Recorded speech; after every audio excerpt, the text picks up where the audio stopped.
who are the farmers on we have 3 farms in the city of Schenectady. And today we are at Vale Urban Farm, where we have, we grow vegetables and fruit. We have rabbits, we have chickens, we have honeybees, we have vermicompost here too. And so you'll be seeing some of this farm. We also have a community orchard in Schenectady. We are part of an organization called Schenectady Community Ministries, which is a 55-year-old interfaith organization in the city of Schenectady. Our farms are open to anyone who is interested in coming to grow with us. So all we ask for membership is that people come and they work an average of 2 hours a week. We work together with our farmers, and so we share in the harvest. Members get the harvest for their families, for their communities. We also do a lot of programs with children and with youth. And then any food that we have remaining, and our gardens are very generous, the land is very generous here, that food goes to the Schenectady Community Ministries food pantry. So we do our best to have a place for people to grow here in Schenectady and to grow food that they're interested in, and that's good health food. And we are really excited today to be welcoming farmer Will Allen, and he is going to be giving you a tour of the farm. He's come a long way, and we are really super excited that he is here with us. And I am delighted to be able to turn this microphone over to him, and then he will introduce himself and take you through the farms. So, and I should say too, I was supposed to say, if you want to get in touch with us, we are through sicm.org or 518-346-4445, extension 118, if you are interested in growing with us. So now I would like to turn this over to Farmer Will Allen.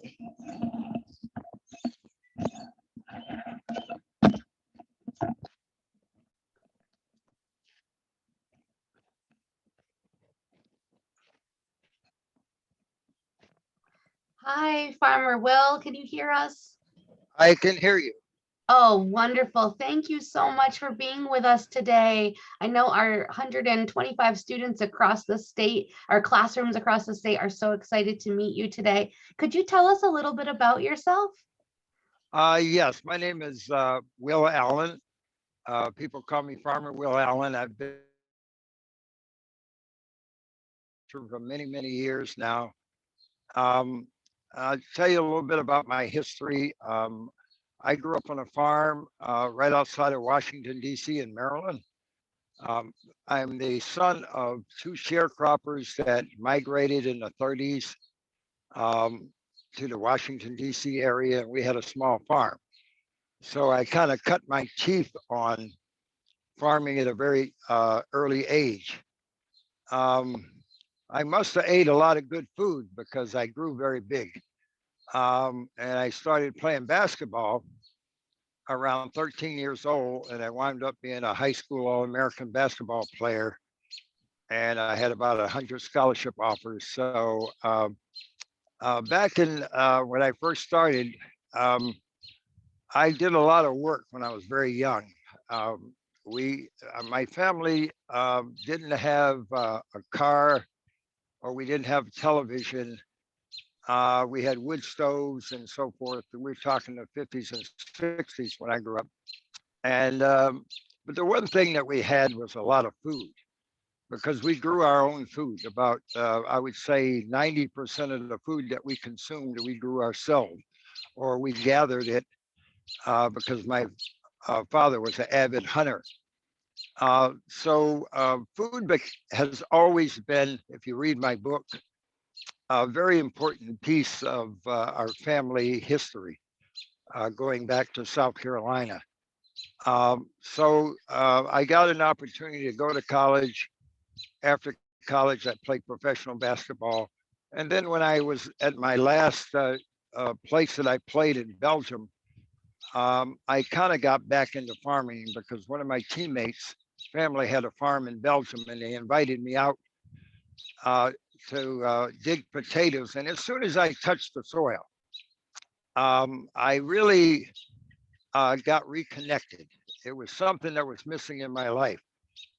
So when I got back to the States with my wife and kids, my in-laws had some land, and I asked him it wasn't being used, and I asked him if I could use it, and I started growing food, and I've been doing that ever since.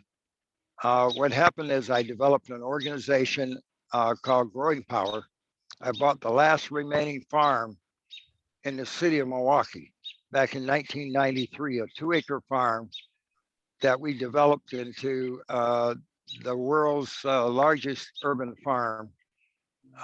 We eventually spread out like what they're doing here in Schenectady to different sites.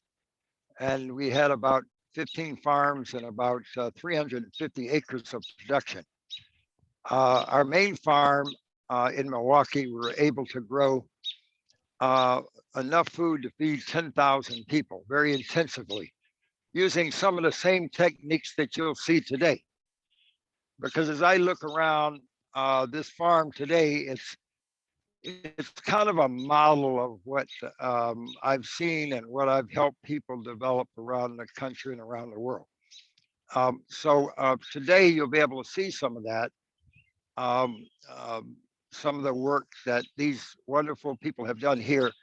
One of the key pieces to that's happening today, and it has been happening for the last 20, 25, 30 years that I've been doing this work, is that we need a strong local food system. And it has a lot of challenges. And hopefully I'll get a chance to talk about some of those challenges in terms of land acquisition, land tenure, to be able to get land and hold on to that land. So there's a lot of politics involved with the land in terms of being able to keep the land and that sort of thing. But one of the things that this site like this offers is an opportunity for the community to come out and actually tour the facility and get inspired about wanting to do this in their backyard and side yards, front yards, to be able to produce a percentage of the food. I never really tell people that they got to grow 100% of their food. But if they're able to grow, say 90%, 10% of the food, then that's a big win. So we need sites like this, and we need food because the price of food today is just ridiculous. I mean, right now, this past year with COVID and everything, there were more people involved in growing food in their backyards and than ever before. And that's going to continue because of the price of food. If you go to the grocery store today, I know some of you kids go to the grocery store with your mother and uh, or father, and you look around and you say, "I want this and I want that," and maybe they can't afford it like they could in the past because of the price of food. So we're going to have to grow more food. I've had the opportunity to travel around the world, and one of the places I visited about 15 years ago was the Ukraine, which was considered the breadbasket of Europe. And now they're suffering because there's not enough food because of the war. So it's really important that we talk about food security. To be able to secure food and to be able to preserve food for emergencies. That's one of the biggest food security issues that we have in this country. About 1 out of 7 families in this country lack adequate food to feed themselves. And it's really important to eat good food. So when I look at this farm, I can tell it's an organic farm and they grow really healthy food. So as I talked to the kids at schools yesterday here in Schenectady, I talked about them being able to um, learn about their food, to be able to source the right kind of food to help them in a physical, healthy way. So that's important. Well, Mr. Allen, I know that that red wigglers and vermicomposting healthy soil were really important to you on your farm site. As we move over to the vermicompost bins, we have a couple questions coming in from some of our students after reading your book. So, Mr. Kotkamp's class, they want to know, can you talk about who worked on your farm? What were the hours of working on the farm? Well, our farm was 7 days a week. I pretty much worked at the beginning for the first 15 years of developing this farm, about 18 hours a day. We had 3 houses on this farm that I bought that was established in the late 1920s. So we had somebody on the farm 24 hours a day. Um, and that was important. But you brought up this idea of fertility with red wigglers. That became, excuse me, a very important piece of what helped us grow food because I don't want to get real technical, but having worms in the soil is really important because they produce the fertility, the micro life. You have to have life in the soil, and they help produce the life in the soil. And those worms, we started out with about 40 pounds of worms as a youth project, working with Heifer International organization that brings food into people's lives worldwide. And after about uh, 10 years, we had 7,000 pounds of worms that we would share with other groups around the country and and use on our farms. So that was the worm castings and the compost tea that we made out of the worm castings was what we used as our fertilization. And Mrs. Baxter's class wants to know, what was the biggest crop you grew on your farm? Well, we grew a lot of salad greens because it's healthy and they grow very fast. We're able to grow salad greens in 21 days from the time that we put them in our beds or in pots or in trays. So that was a big crop for us. We grew a lot of mustard greens, collard greens. We grew a lot of tomatoes and peppers, a lot of the common crops that people really like to eat. We grew. We also, again, have honey bees like we have over here on the right that are flying around. We don't want to get too close to them today because we have a warm day and they're out looking for pollen. But you know, that was one of the things that we had. We had about 18 hives of urban honey. Is the best honey you can eat because you really want local honey because it helps with allergies and so forth. If you're able to get urban honey, that's really important. Actually, because of the way we farm in rural areas using a lot of chemicals, you can actually get more honey production inside cities than you can in rural areas. So this offers a great opportunity for folks that want to establish businesses. I know in Milwaukee and Chicago, we have organizations that actually um, grow, that do honey, that have beehives.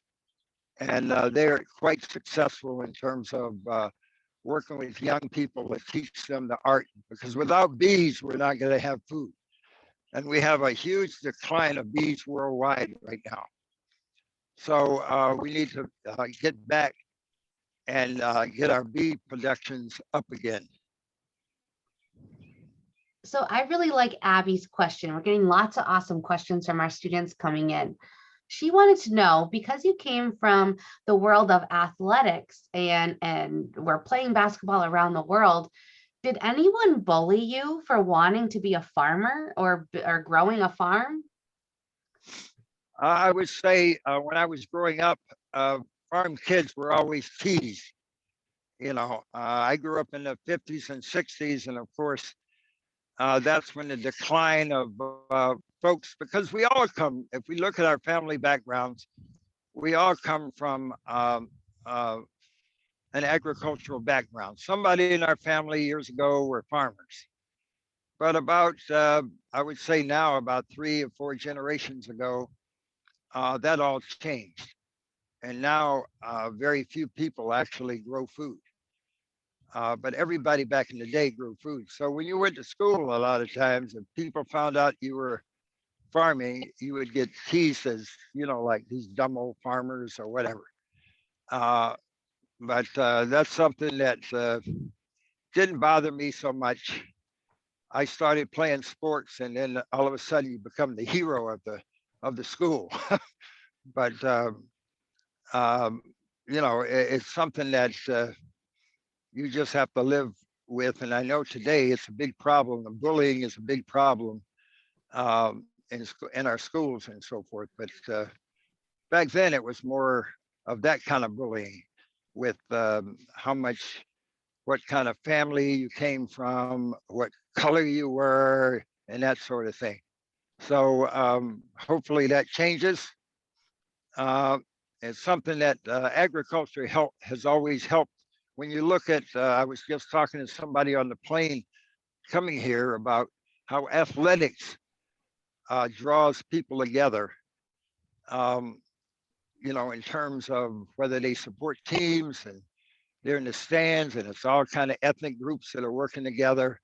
And the players, I was the first African American athlete at the University of Miami back in 1967. And today, uh, my best friends are my ex teammates. I was the only African American on the team, and they come and support me all the time when I get honors, when I became one of the Hall of Fame players, and when I was won a lot of awards. They would show up, travel all the way across the country and show up. So uh, that's what we need. We need athletics that really help bring people together, and I see that happening.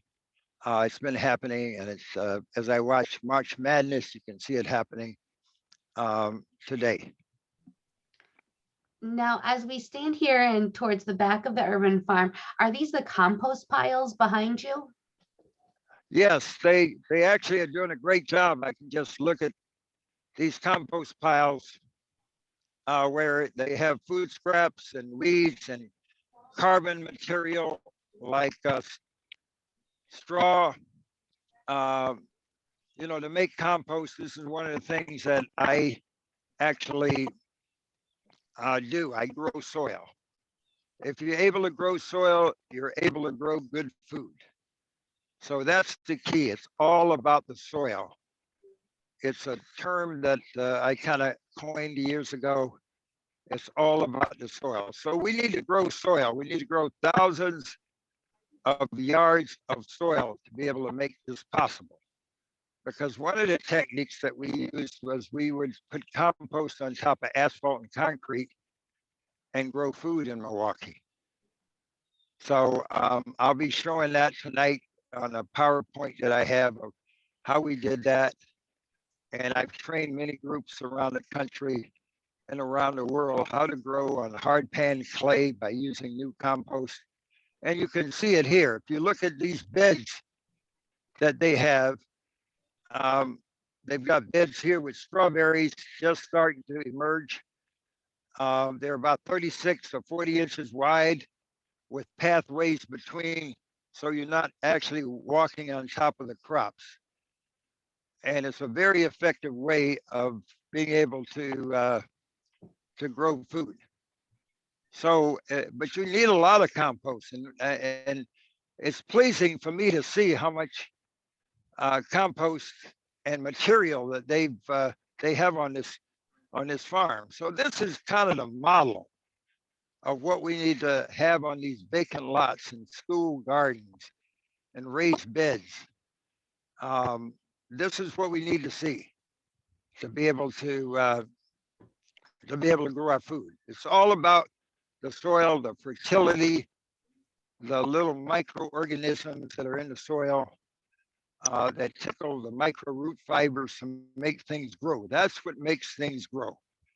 And it's the taste of the food. You know, having good soil is really the key to the food tasting good. I mean, there's all kinds of ways of growing food, and I'm not going to knock them.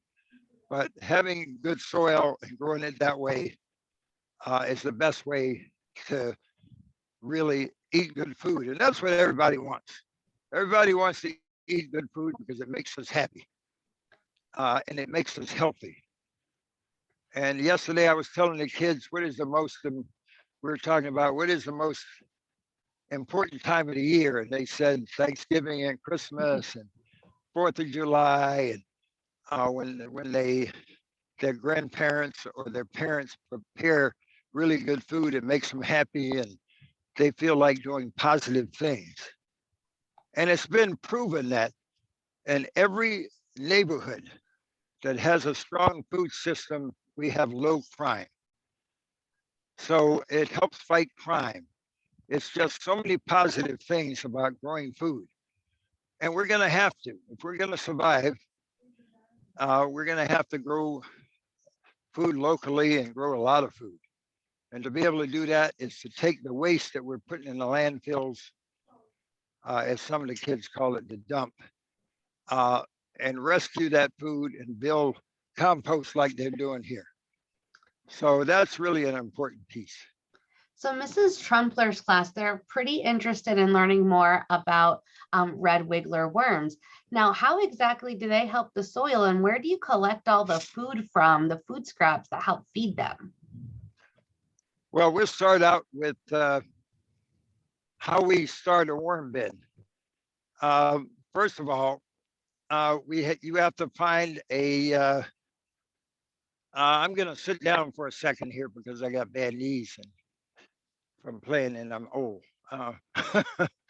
Um, you have to develop relationships to be able to get um, the food scraps and the carbon. For example, we go to grocery stores and we go to coffee uh, processors and coffee houses, and we go to food processors that process food that have a lot of waste. That's the hardest thing to get, the nitrogen waste. Then you need to connect with folks that are taking wood chip. I mean, we have a lot of storms. I know you have, this community is a lot like Milwaukee. So what we do is that we contact landscapers that grind up the limbs that fall, and that's the wood chip. That's really important to have wood chip because you're able to grow mycelium with the wood chip. Fungi grows on wood chip, so you want your soil to be very fungally rich. So once you get your materials, it takes about 4 months, and then we take that compost material and we add worms. Now, what I'm going to do here is show you some of the red worms that we use to start a worm bin. So you need a few pounds of worms. Many times you buy them in from worm farms around the country, and then you start feeding them the compost and food waste. You have to feed the worms because they eat their weight daily. And as they take in their food, they're of course, very small amount. They take in their food and that food has microbes in it, microorganisms. And as those microorganisms with the food passes through the worm's body, they multiply by millions. So when they're worm castings, and these are worm castings right here, come out, they're million times more rich, is the simplest way I can put it, than what went into the worm. So this is the most powerful organic fertilizer on the planet. And you can grow anything in this soil or use it as a fertilization when you plant plants. But these worms are the most important thing. Without worms, you're not going to be able to have healthy soil. So that's what we're doing on these urban farms and a lot of organic farms around the country, that they want to make sure that they're not using chemicals, because I've been on farms that use chemicals and you won't find any worms. You won't find any micro life in the soil when we test the soil. So it's really important that how important worms are. And they're fun. Kids love worms. And the whole worms, like I said, we got up to 7,000 pounds of worms. Well, And our students are loving watching you engage with those worms. Now, we have a question from Lucas. And Lucas, I think that's a great question. What advice do you have for young people of color that are interested in food, land, and health equity? well, first of all, they need to understand some of the history of African American farmers. Back in the day, in the 20s and 30s, about 20% of the farmers in America were African American farmers. Today, it's less than 1%. As a matter of fact, in the state of Wisconsin, which is a pretty big state and a very strong farming state, I am the only I'm the only African American farmer. So what we need to do is grow some farmers. And the only way to really grow some farmers, I'll do that later. The only way to grow from farmers is to introduce them to sites like this and get them involved in programs and get them involved in school programs and get them involved in summer programs on the farm. Because once kids start eating some of this good food, it's going to transform their thinking about wanting to be farmers, because we need more farmers. We're losing farmers every day. Um, as farmers are getting older, um, we're not replacing them. So that's one of the biggest things that I've been working on, is make sure that we're trying to grow some farmers, just like we grow food. So it can be fun. It's not for everybody. I'm not going to say it's for everybody, but if we can get a percentage of young people that are interested in farming, because everything is connected to the food system. When you think about everything, when you go to a restaurant, without a food system that's bringing that food in, especially a local food system, you're not gonna be able to eat good food. The culinary arts, to be able to become a chef. I know some of the top chefs in the country, and they make a lot of money. Um, so that's an opportunity for African American students, if they don't want to put their hands in the ground, learn about where the food comes from so they can source that food into their restaurants, because that's what good chefs do. They connect with people like myself and they want our food. So they'll travel to the farm and pick up the food for the restaurant from the farm, directly from the farm. Or in a lot of cases, they'll call me and say, can you build a farm at our restaurant? Now, when you think about that, you say, well, where can I put a farm? You can grow farms in containers. You can grow farms in the back patios of some of these restaurants.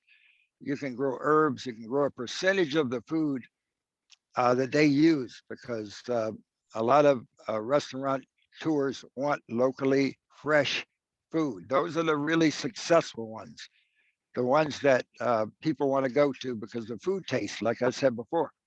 The food tastes better.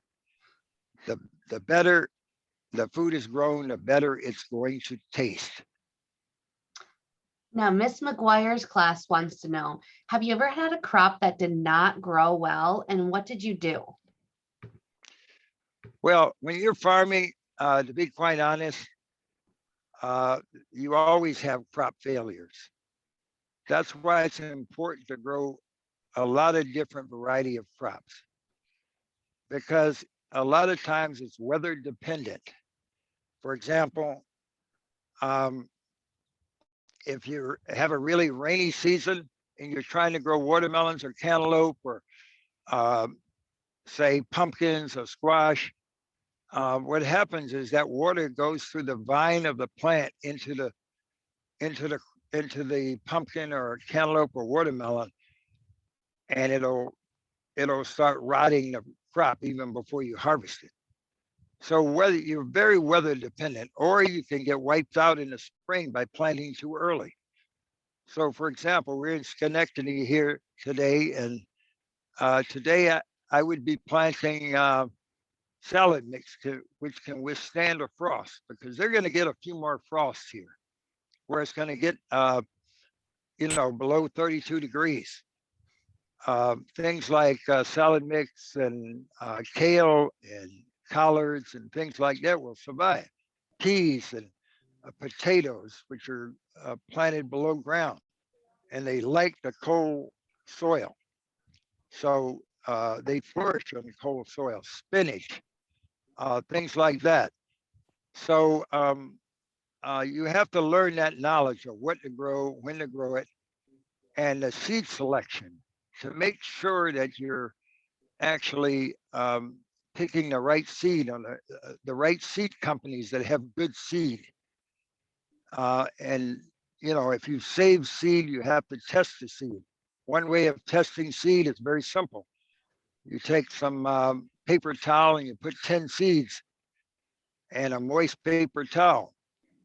And if you get two of the seeds that sprout, it means you have 20% germination, which means that 20% of those seeds will eventually become a plant. If you have 5 seeds that do it, you have 50%. If you have 9 seeds that do it, you have 90%.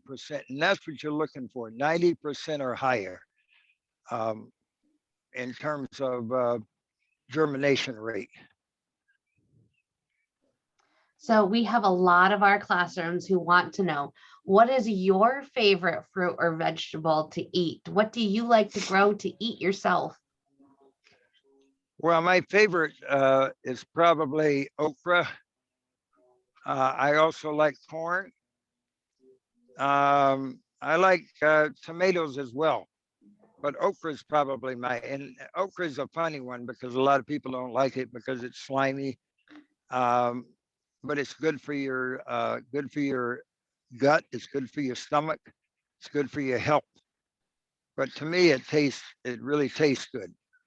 I eat a lot of southern peas, things like that, because I grew up in this household that came from the South. Sweet potatoes are another one that I really like. I eat sweet potatoes 2 or 3 times a week. They're very good for you. They have a lot of fiber.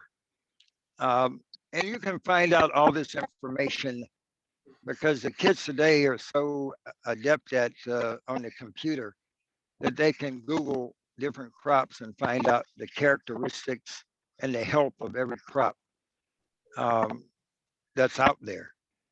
I know now we're gonna start planting peas and spinach and things like that, like I said before, because the weather can support that now. Of course, I've developed techniques to be able to grow year round inside greenhouses using renewable energy, which is another thing to be able to not use fossil fuels to be able to grow food. So that's a little more technical that we probably don't have time to talk about today, but it's something that I train a lot of people on how to do on their farms. So Quinlan in second grade wants to know, do you have kids who work on your farm? Absolutely. Absolutely. We have youth programs that start with kids that are very young, um, that get involved and their parents, but we get both the parents and the kids involved. So in the summertime, we have a lot of kids that come and they're there all day. Some of them, depending on their age, they bring their lunches and they do activities on the farm. They have fun. We take them swimming sometime. It's not all work, work, work, work, because that wouldn't work. So we take them swimming. We take them to play some ball. We have basketball courts across from our farm. So we take them and I work with them sometimes on how to shoot a basketball, or they play games and so forth. So we want to make sure that they're not only um, learning how to farm, but they're learning other life skills. If they're have issues with, we give them stuff to read. So we try to, after they do something hands-on, like this worm bin, then we give them something to read about microorganisms. So they learn some science.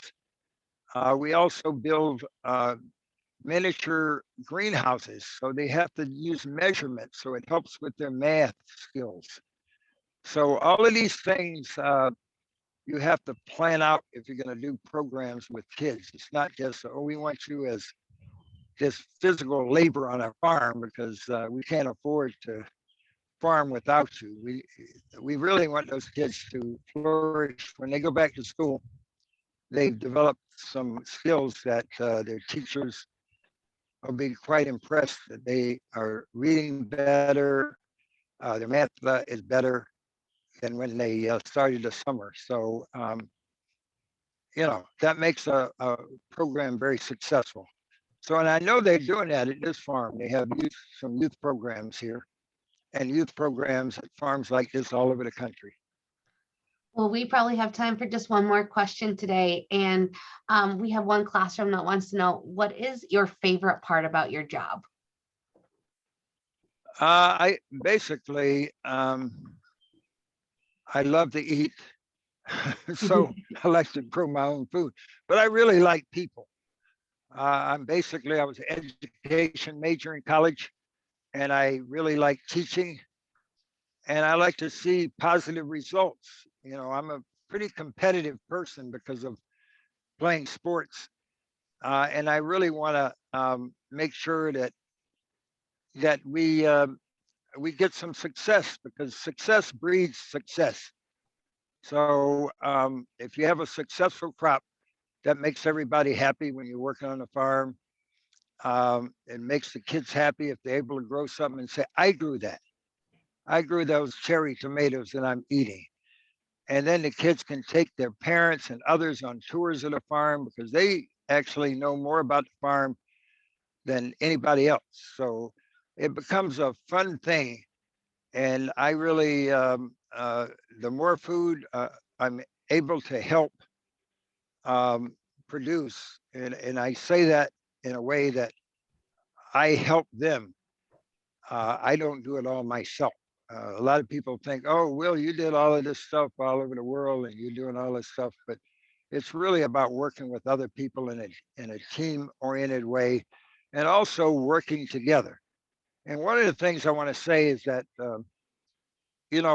bringing kids together from different communities and so forth in a common goal has really brought uh, different groups into a very positive uh, uh, way. I know in Chicago, where there's a lot of gang violence and so forth, our farms in Chicago, we were able to bring in people from different communities to work together and eat a good meal at a table is the most powerful thing that can happen, because they forget about all of their problems, everything that they're dealing with in their communities and so forth, and they're able to work together and become friends.